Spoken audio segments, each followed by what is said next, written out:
There you go. There you go. Now I can see you. Okay. All right. Should I keep my hat on, or does that matter? No, you can keep your hat on. That's fine. Okay. All Okay. right. So we are going to start this up, and I'll be asking you different questions that are based on the story that you shared with me. So we're going to start this, and it starts with what is your full name? All right. My full name is Charles Albert Cape. When and where were you born? I was born in Racine, Wisconsin, January 26, 1947.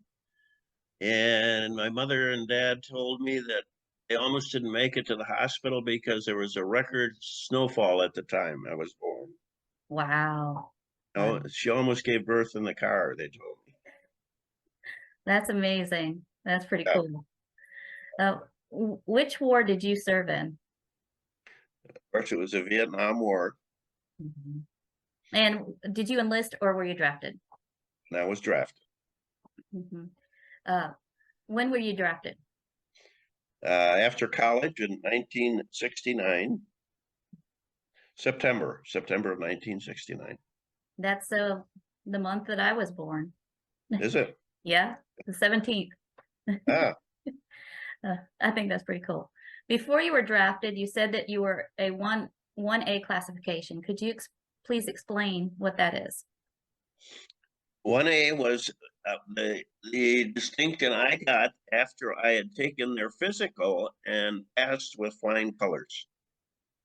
So that was kind of the last step that prepared me to be officially pulled into service and drafted. Yeah. That's nice. Did you have any opinions about the U.S.'s involvement in Vietnam? Yes, I had a less than positive feeling about it.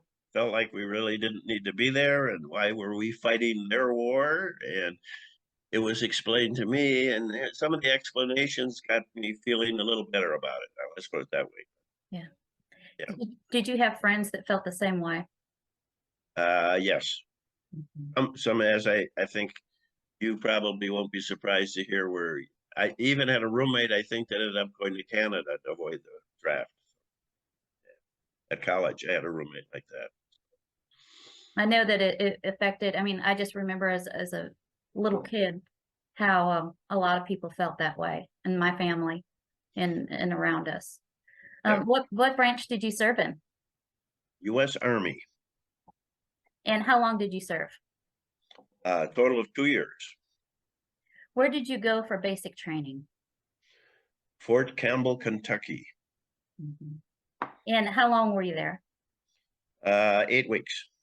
Okay. And after that, they sent you someplace else. Where did you go next? I went to Fort Polk, Louisiana. And then when you were done, well, first of all, when you were there, how long were you in Fort Polk?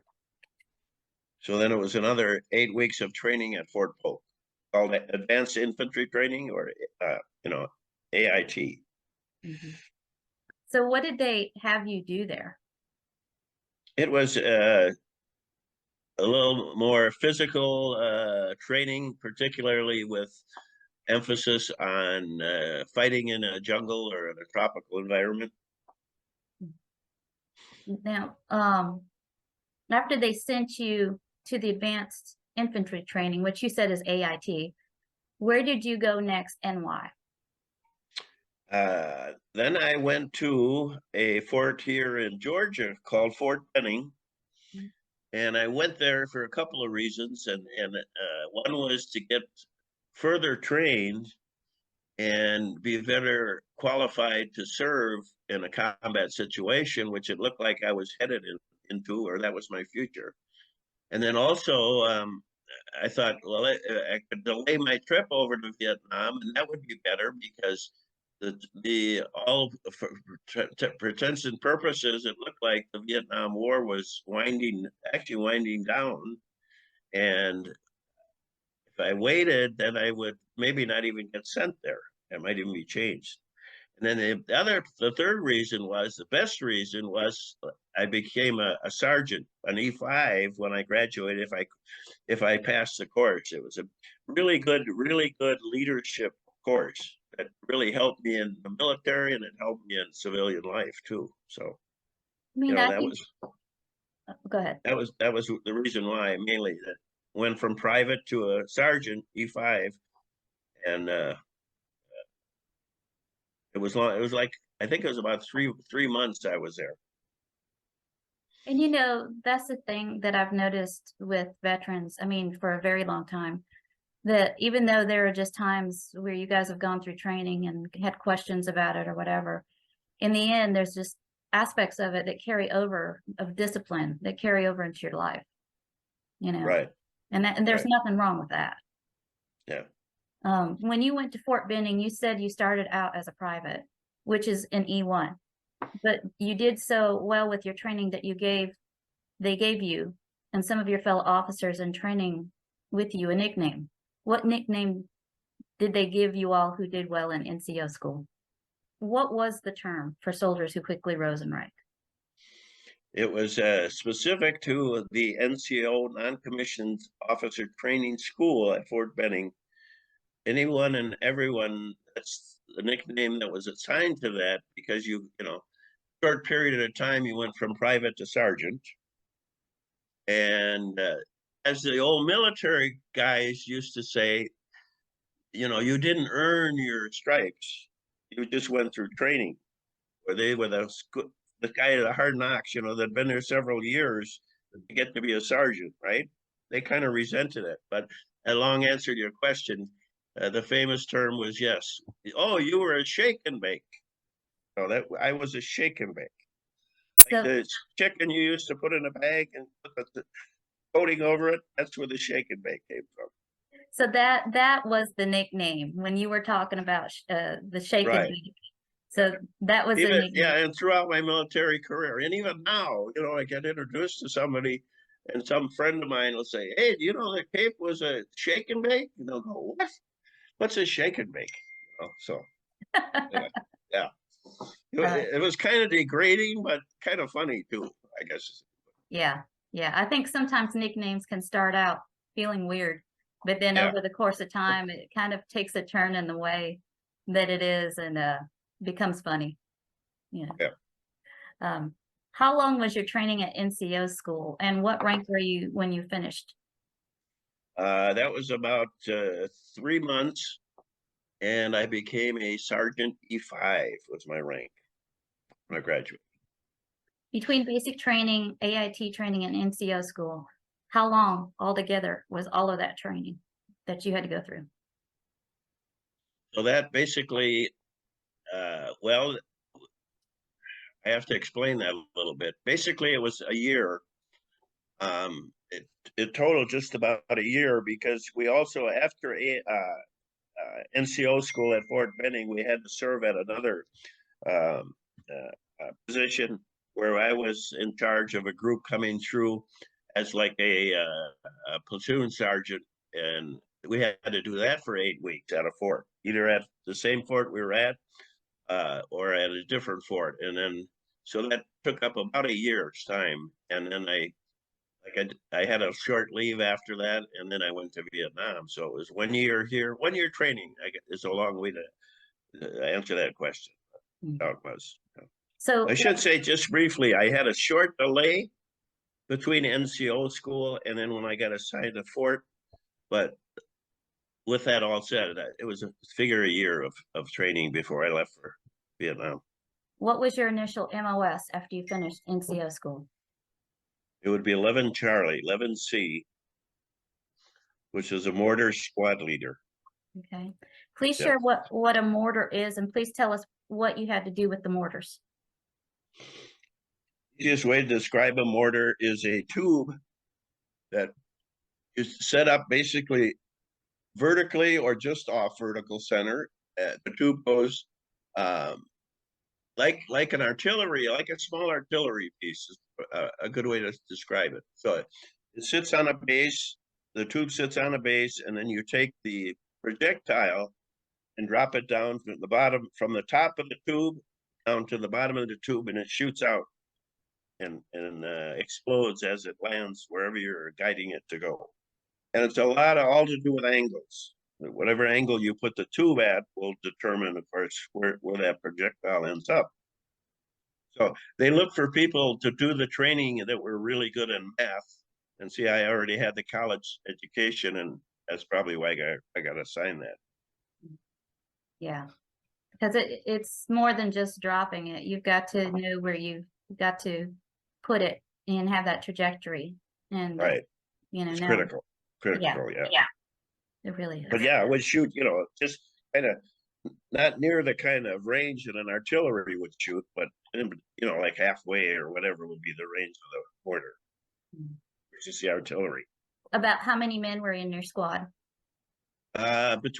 There was like 7 or 8 in my squad. Was that a basic number like that? Was that a common number? Yes, yeah. Pretty much for the Army, yeah. And Well, I should say for the Army in Vietnam, yes. you weren't there for very long before they transferred you to another base. How long were you there, and where did they transfer you to? Well, I think you mean in Vietnam when I landed and when I went. Is that what you're referring to? Yeah. When they transferred you to another base, where did they transfer you to, and why? Well, before I left for Vietnam, they transferred me to Fort Lewis, Washington, and that's where I had to do some on-the-job training type thing, where I was, like I said, in charge of a group that was coming through like on basic at Fort Lewis. And I take them and act like I was in charge, and I was in charge of that group that came through. Oftentimes on the way to Vietnam, they were there.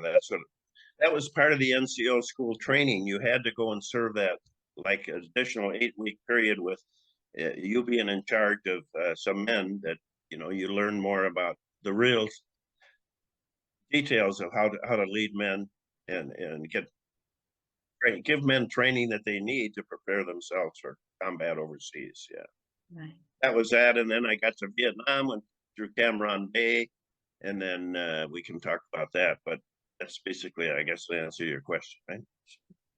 And where did they send you in Vietnam? What part of it did they send you when it was time to go?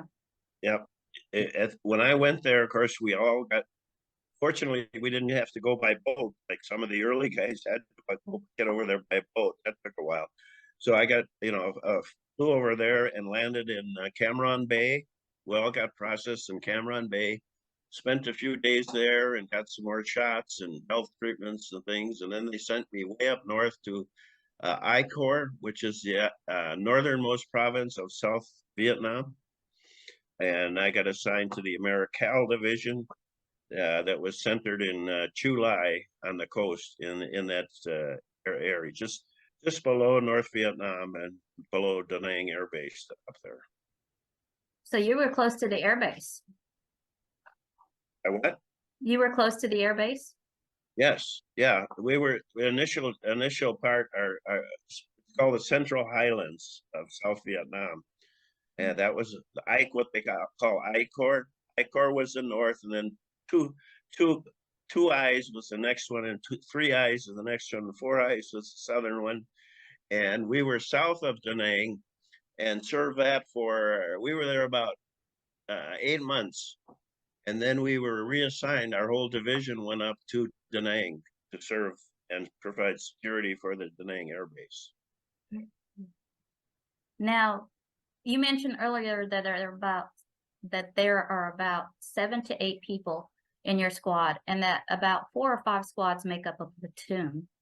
Could you share with us how the platoon as a group functioned?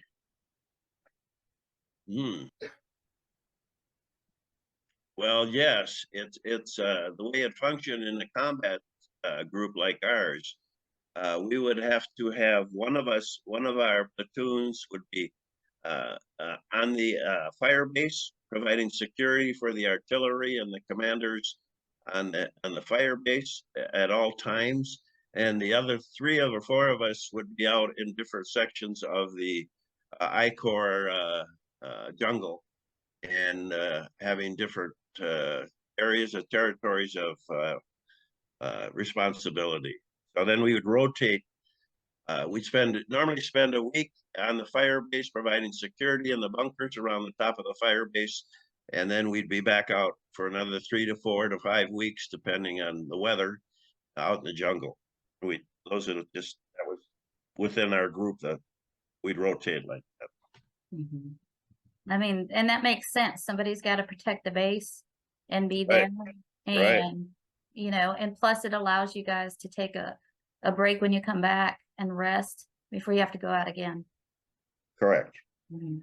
Now, besides the squads and platoons, there was another group called a company. What did a company consist of? There's several. So it'd be like, if I remember right, like 3 or 4 platoons type thing, and then that was part of the upper management of the whole operation and that part of the country. That's a good way to put it. Mhm. Yeah. But then the Americal would have the different company zones that they would be. They'd have one company and like a quarter, almost like a pie, and separated in quarters or something like that, where it'd be, the whole I-Corps would be covered by maybe 4 different companies. Mhm. Now, you told me about a place in your platoon called the Hooch. What is the Hooch? Yeah. Any place that you sleep during the night, I guess is a way to put it. That's your little house away from home. So that normally a hooch with a combat guy means you're in a tent out in the jungle. Yeah. Versus a bunker. You know, on a fire base, you're in a bunker with sandbags and all that good stuff. And with us, the hooch, or I also call the hooch, that's a South Vietnamese house, or a a Vietnamese house where they live. Any place they live, we didn't call them houses. They were living in a hooch. So it's a So dwelling place. really, it's mostly that, because that was mostly a referral to the Vietnamese where they were living. Mhm. I should clarify it that way. But like, what did they look like? How are they different than ours? Uh, Basically, very flimsy, often made with a lot of bamboo, and even sometimes sandbags and that kind of thing. Mhm. Very you wouldn't find much as far as any good concrete, or there's some concrete block there and that kind of thing, but just real weak structures generally, not much to them. Mhm. Now, you shared that mama sans would come to clean the hooch. Who were mama sans? They were the ladies that were supposedly, and they were supposed to be friendly to our cause. So they were vetted, uh, and they made sure that was they were on our side, because we, as you know, and as people know, they had women and children that often were the enemy over there, which is a bad situation. And we didn't know who was who at times, but these women were vetted by the Army or the Marines or whoever the compound was consisted of, that they were loyal supporters of our cause, and they were the ones that came in and had a full-time job cleaning up and taking care of our hooches, or our places where we were sleeping, and the area around it. So, yeah. Now, you shared that at one time a couple of lower ranking soldiers tried to come into the hooch. What happened when they did that? They were told to leave. They were told that they know they're not supposed to be here. This is for E5s or sergeants or higher. And they were privates, and they were ranked below E5. So they said, well, maybe that's supposed to be, but we're not leaving. Or they said that you can't make us to that. I said, well, I can make you. Yes, I'm telling you, you better leave, or you'll have to have some repercussion. I'll have to take some kind of legal action, and it won't be good for you. And that's what happened. They stayed, and they ended up having to suffer the consequences of not going along with my orders. I said, you have a direct order to leave now or else. And they didn't exactly leave. So What was their punishment? they lost rank. Mm. They were like E3s, possibly going to the future of maybe even becoming a sergeant. And they got demoted right down to the bottom in E1, where they started off in the Army. Yeah. Do you think that bothered Or them or worse, not? or a court martial. They could have been court martial too. Oh, wow. Do you think that bothered them or not? Oh yeah. Oh yeah. That was their pay grade too. That the pay they got in the Army was according to your rank. So that hit them right in the wallet too. So that was bad. Wow. When it came time for you and your squad to go out in the bush, you said each person had a specific job. And you shared with me where you would be in that order. Please share with us the role that you had and each person had, where you were and where they would be located within the squad and why. Okay, we would be divided by. I would be in the middle or either in the middle of a squad where we'd be in single file, usually single file, not always, usually single file. So I have what they call the front man or point man. It's called point man. And then there'd be a 2 or 3 behind him. And then it would be the squad leader, which would be me, and followed by the radio man, the RTO, that would always stay with me to be able to communicate with the orders that I was getting as to what I should do or where I should be going by out in the bush. And I had another 2 or 3 behind me, and basically, and they sometimes carry. Each one would carry either an M16, and 3 or 4 of them carrying M16s rifles, and the other ones one carried an M60 machine gun, and one carried what we call a grenade launcher, which was a combination M16 and one that fired grenades. So there'd be one person with a grenade launcher, one person with the M60 machine gun, and then the rest of us with M16 rifles. And that was how the squad was arranged. And then when we go out, oftentimes we'd also have a medic that would be in our squad. That was our guy that if we got into any kind of problems, he would help us out medically. And that's good to have. That's good that you guys had that. Yeah. Yeah. Who were the 2 people in the squad lineup that were more of a target than the others, and why was that?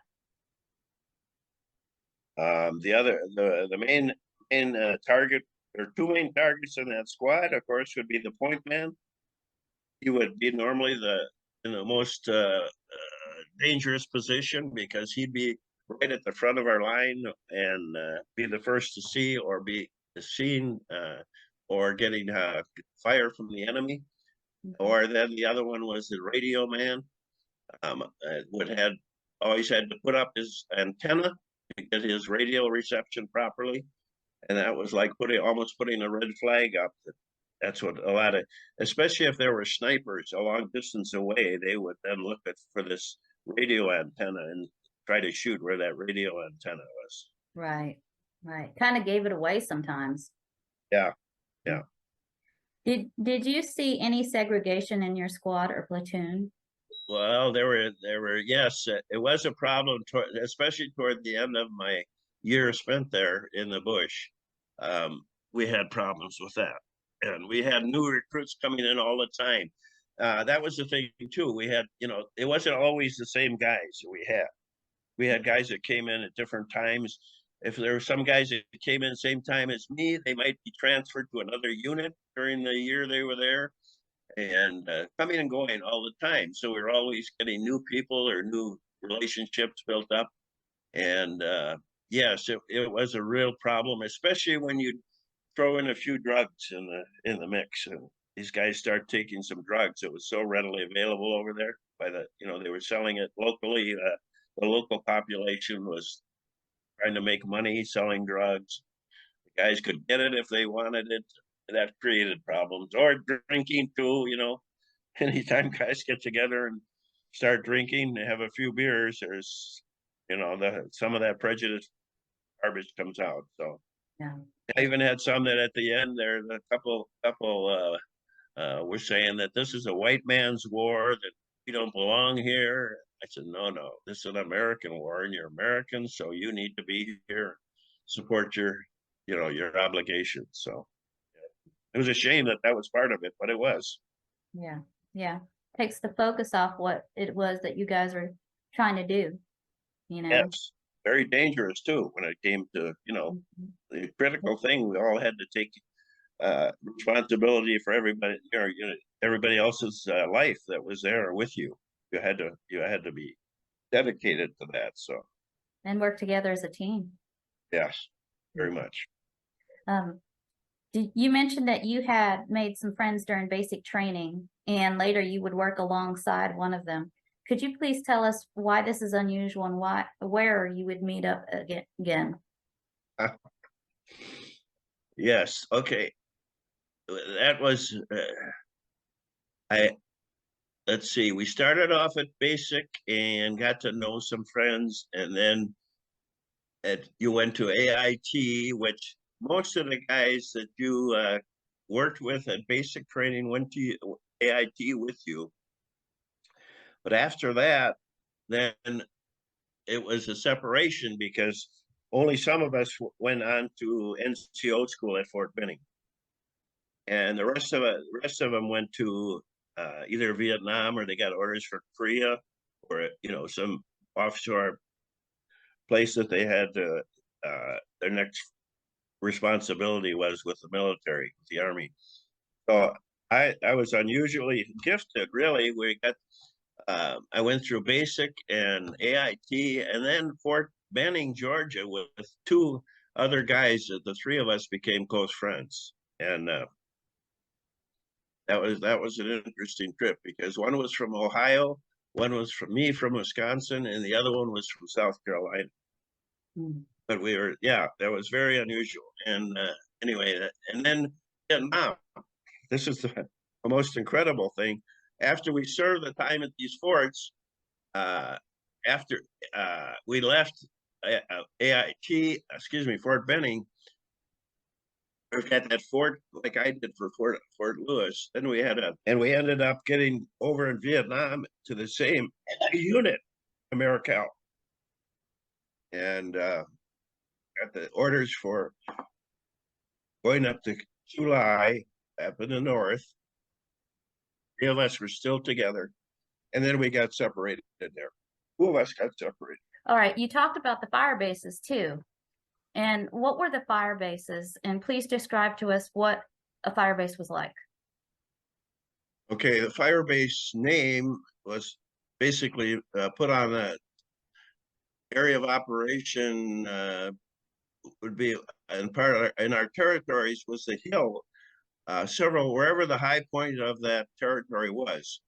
So it'd be the top of the hill or the top of the mountain would be a fire base, and the fire base main. That's where the heavy artillery was, the 105 and 155s artillery. And then the middle, right in that artillery, was the command center. That's where the higher ups, the majors or the lieutenant colonels, would be stationed, and we needed to be totally protected, of course.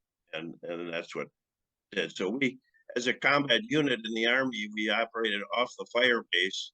And then also, like I said, we had bunkers that protected the fire base at all times, and had to rotate around those bunkers and spend time in the bunkers, and then relax a little bit. So hopefully sometimes, and you know, uh, go back out into the bush and do that. But a fire base was give you an idea, in I Corps, where I spent a year, we had two main fire bases, Fire Base Siberia and Fire Base West.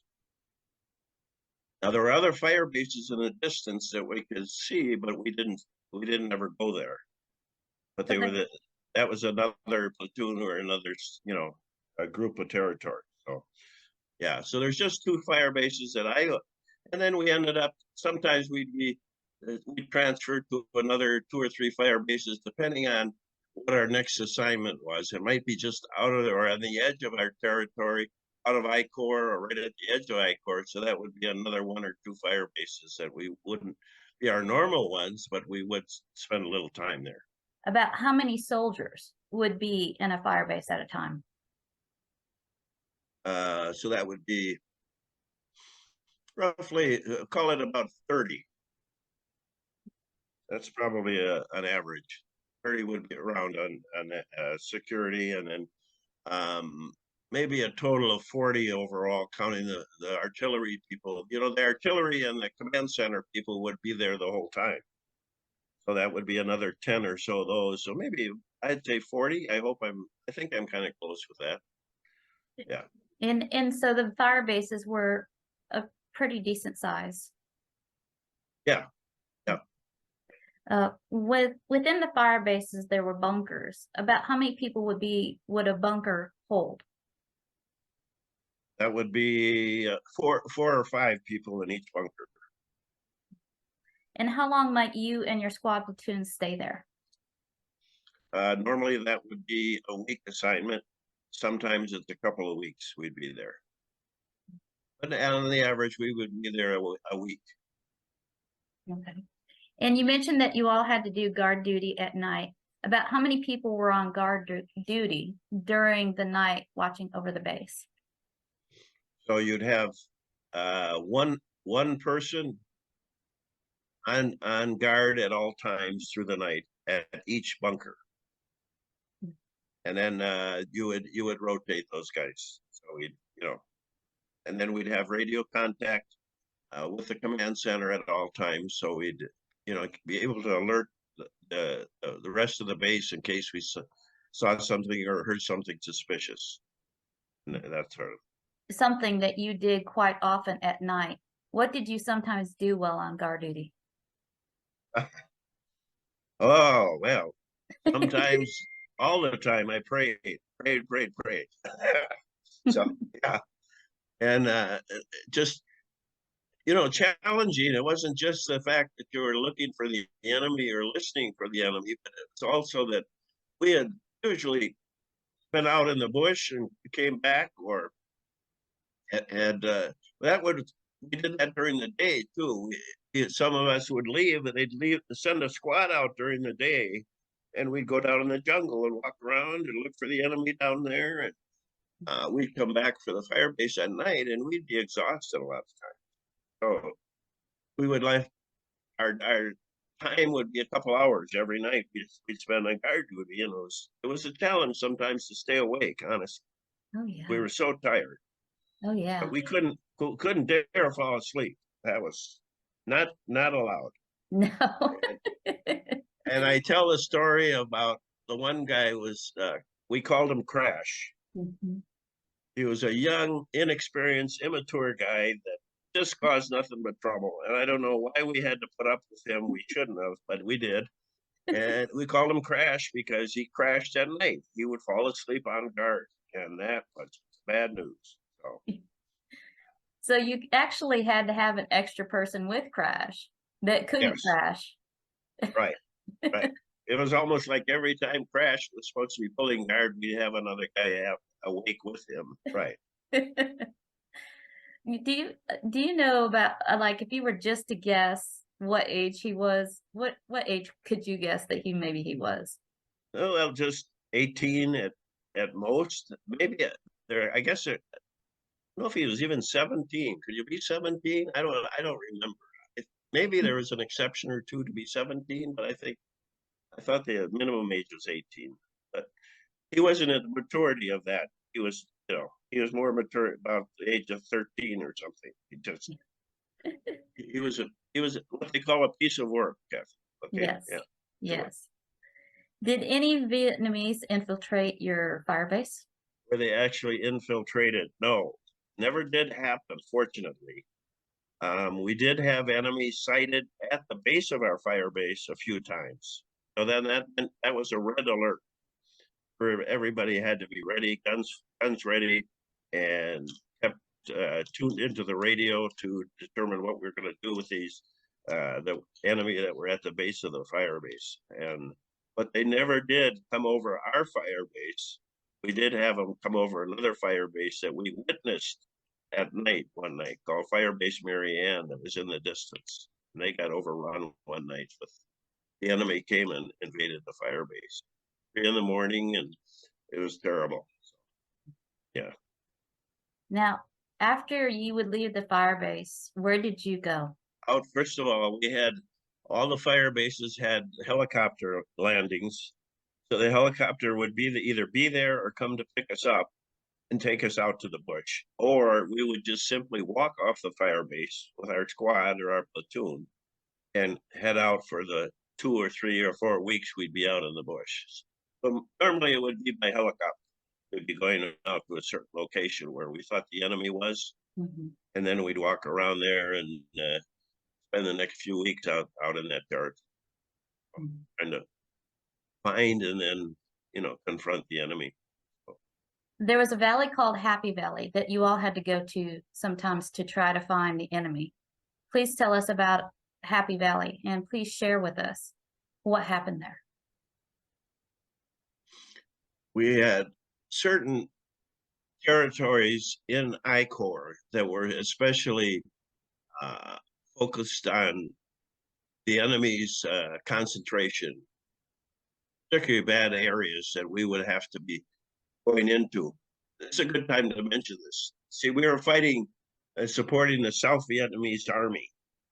I was fighting the North Vietnamese army, okay, and the Viet Cong. So there was a North Vietnamese army that was in the uniformed army, that was the enemy. And there's also the Viet Cong, which is the non-uniformed enemy. They're the ones that were sometimes out there in their pajamas and flip-flops and a rucksack or a little bag of food with them. And they were running around in the jungle trying to fight us. But the most confrontation we had was the worst area we were in or ever assigned in was called Happy Valley. And the reason we were assigned there was it was being taken over by the North Vietnamese and the Viet Cong, and the South Vietnamese were losing the fight. They originally were the ones that were supposed to be defending that Happy Valley, but they were losing the fight, so we got called in, our army guys, to take over and win that battle back from the Viet Cong. It was mostly Viet Cong there. We in our area we saw very few what they call NVA, North Vietnamese Army.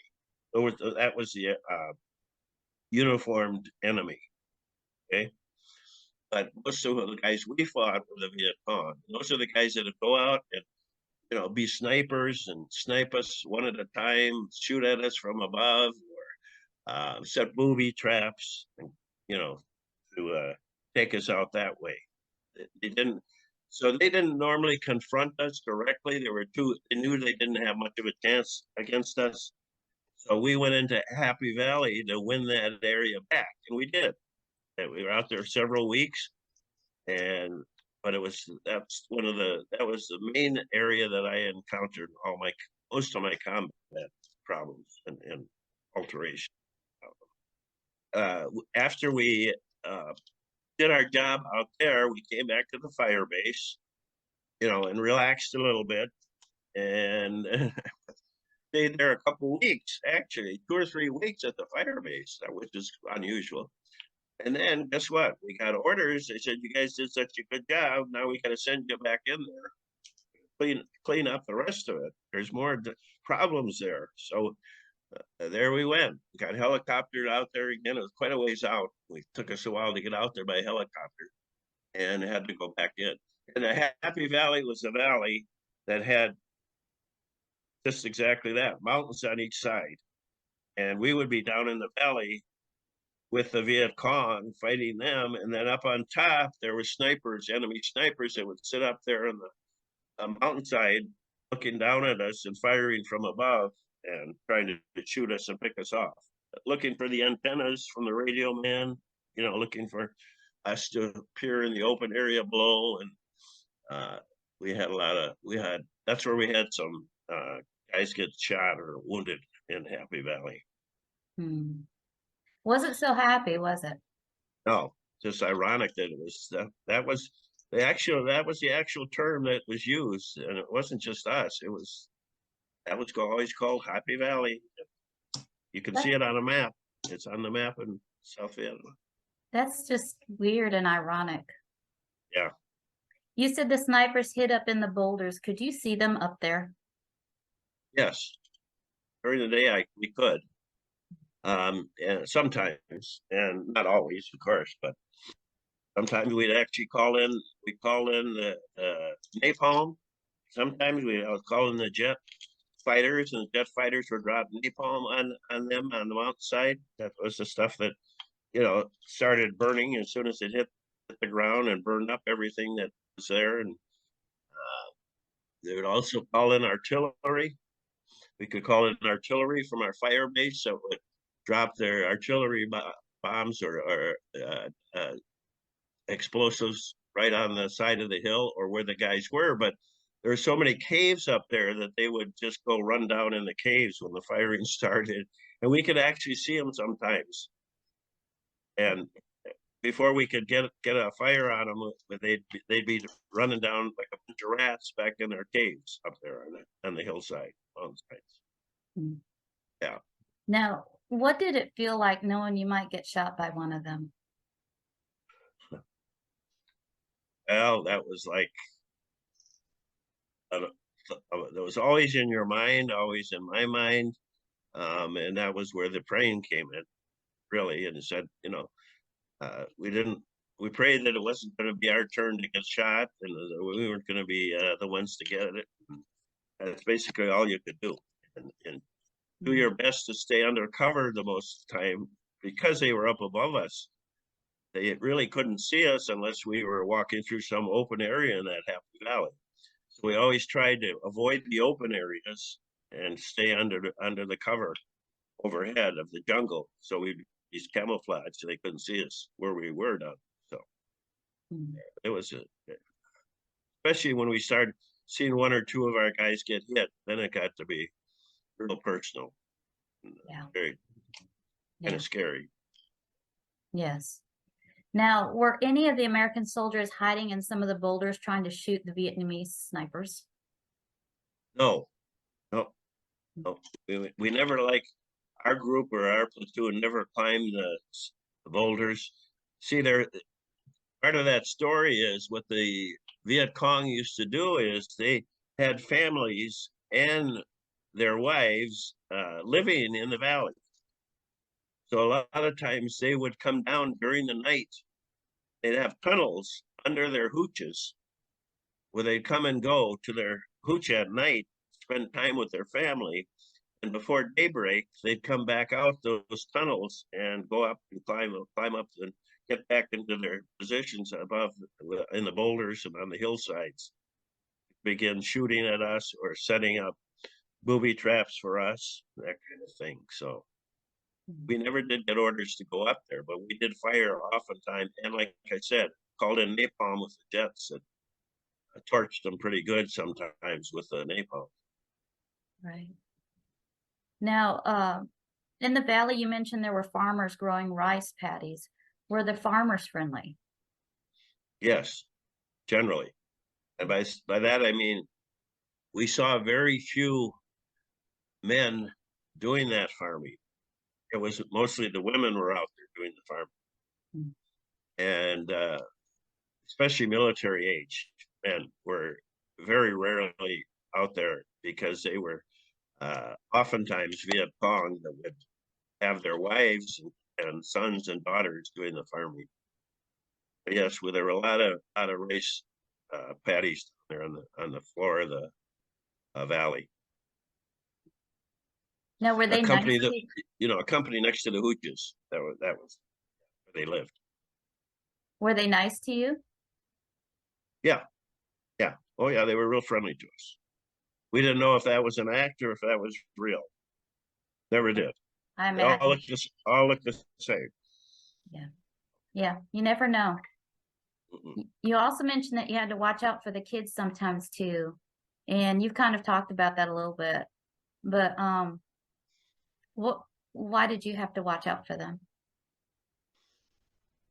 Well, because they'd often come to us to see what kind of rewards they could get from us, like sea rations, the food we ate, and that kind of thing, or we'd have gum, or we'd have things that they couldn't get, or didn't, was a real treat for them. So the kids were generally very friendly with us, which presented, its own set of problems. But Mm. of course, we enjoyed the camaraderie and being able to be around kids, and that was a nice break during the daytime. But then you never knew because they what they were doing oftentimes was they actually put a explosive on, attach it to the kid, so the kid would come up to us and blow us up with this explosive Oh and my blow goodness. themselves up. It was terrible. You never knew who the enemy was over there. Wow. Same with the mothers, what we call mama sans. They were the mama sans, Wow. and well, they appeared real friendly, and then we go like in the hooches, and we'd have to make sure that the hooches didn't have any booby traps in them when we went in there. Oftentimes, the hooches had nobody in them. We'd go in there and say, "Well, where's the people that live here?" Well, they probably snuck out the tunnel that's down below, so we'd have to search. And oftentimes, every hooch had a tunnel underneath it that went out to the jungle, and they'd use that tunnel to come and go as particularly the men that were fighting the war against. So you never really knew, but I mean, it was nice to have that camaraderie with the kids, but you always had to be on guard. For sure. Yeah. Wow. Yeah. You talked about the first time you were dropped in the jungle out of a helicopter and how you were surprised with where you landed. What was your first experience like landing in the bush of the jungle? So we were taken to and from our positions in the jungle from the fire base on Huey. They call Huey helicopters, or Chinooks were the other ones we took. But those were a double propeller. But mostly the Hueys, and the Hueys had a door gunner on each side that had an M60 machine gun, and then they had a pilot or two piloting the Huey, and we'd sit in there with our uh, legs hanging out this open side. They were open-sided helicopters, so that in front of the two door, they call them door gunners, that's where the opening was, and we'd sit there with our rucksack on our back, our 40 or 50-pound rucksack sometimes, strapped to our back, and we'd lean back, and that's what held us in the helicopter. And we'd dangle our feet outside sometimes. Well, the first time I went out there, I got positioned right next to the door gunner, and we were waiting to land, and we came close to our area where we were going to land the helicopter and drop us off. And the machine gunner or door gunner started opening fire with his M60 machine gun, and that's a noisy deal. And it scared the living daylights out of me because I'm sitting there open target like this, looking out into the jungle. I figure, well, this door gunner's the target. If someone's down there, the enemy's going to shoot back at him. And here I am right next to him. And I don't remember the Army warning me about this. Well, what it was he was just prepping the area before you land. Right, That's what they did every time, right. just to see if they could draw any enemy fire or identify if there was any enemy around. I mean, it's the machine gun, you see the branches dropping.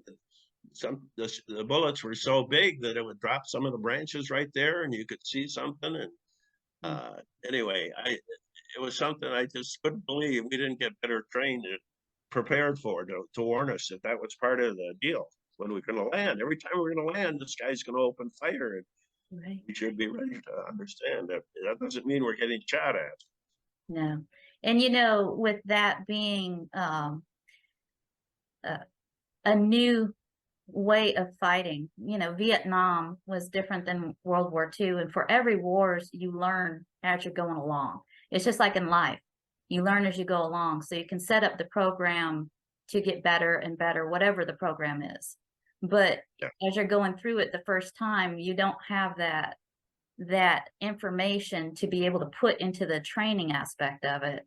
because I was thinking about this and how scary that must have been, and everything that you just said.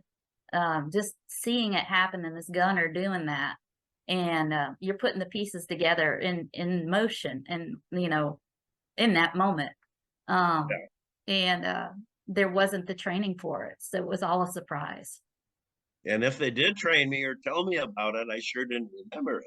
I'll tell you that. But it wasn't good. And the other thing, I don't know if you'll cover this, but I think I got to mention this too. They had something called elephant grass, and all that meant was it was a grass, but it was a long, big grass. I mean, it was several feet high grass. And when we come down with the helicopter and the wind from the rotary blades of the helicopter would blow this grass, and that's where we had to jump out of the helicopter. The helicopter wouldn't always just go down and sit on the ground to drop us off. Sometimes it would hover right over the edge of this elephant grass, and we have to jump down in the elephant grass. We were still what we thought was a couple feet from the ground. Okay. Mhm. The first time I got out there, we were hovering over the elephant grass, and the elephant grass was waving back and forth. And I thought, there we go. I jumped down and hit the top of the elephant grass, and I didn't find ground. It kept on going till I found ground. And I actually almost sprained my ankles because I had this rucksack on my back too. Mhm. And that was crazy too.